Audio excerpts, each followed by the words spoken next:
Hello everyone, welcome back to physics class. Today's class we are going to start chapter 4. The name of chapter is force and friction. The main key point we will cover in this chapters are force as a push or pull, effect of force on mass, speed, distance, shape and size. Types of forces, contact and non-contact forces.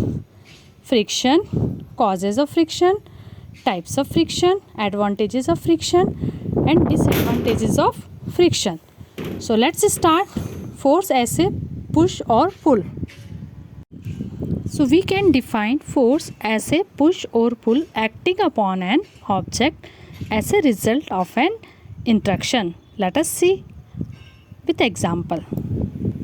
For example, moving car, closing a door, kicking a ball, lifting a bag from the door, drawing a bucket of water from a well. Look this figure.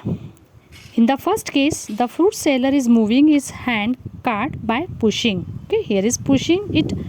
In the second case, the girl is moving the suitcase by pulling it.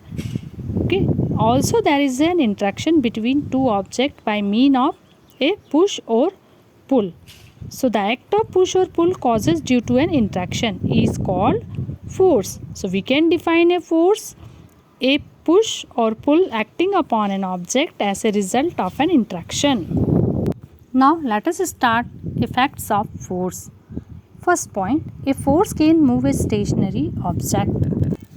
So a force applied on a stationary object can make it move, pulling a suitcase on its bell and fitting a box from the ground are a few examples of how a stationary object can be made to move by applying force.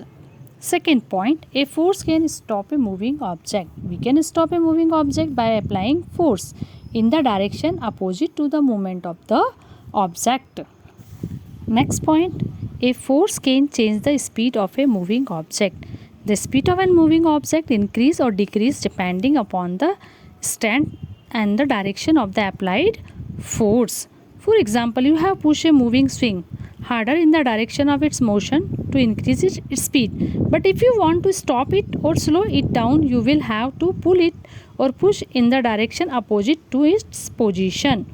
So we can say that a force can change the speed of a moving object. Next, a force can change the direction of a moving object. We can change the direction also a moving object by applying force. A force can change the shape and size an object. So we can change the shape and size also by applying force. For example, a ball of dough and make models of different shape and size by pressing. It will your hand. A rubber band become longer and pulling. The application of force an object can change its shape and size. We can also understand effects of force with help of figure. Look this figure. This figure shows a force can move a stationary object.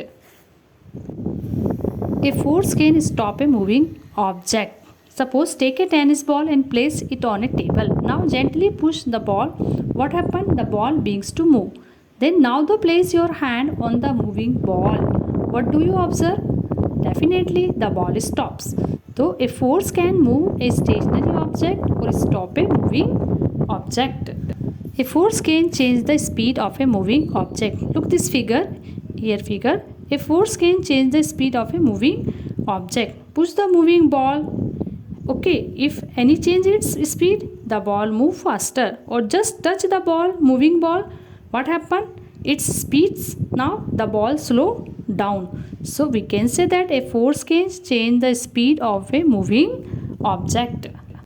And dear children, definitely a force can change the direction of a moving object. A force can also change the initial direction of a moving object. For example, when a batsman strikes a ball at it, the force applied by him through the bat changes the direction of the ball and the ball travel in a new direction.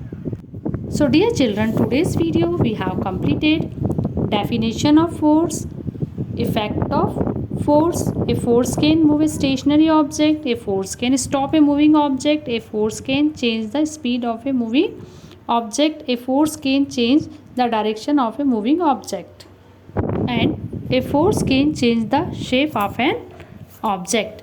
Next video we will continue types of forces. Thank you.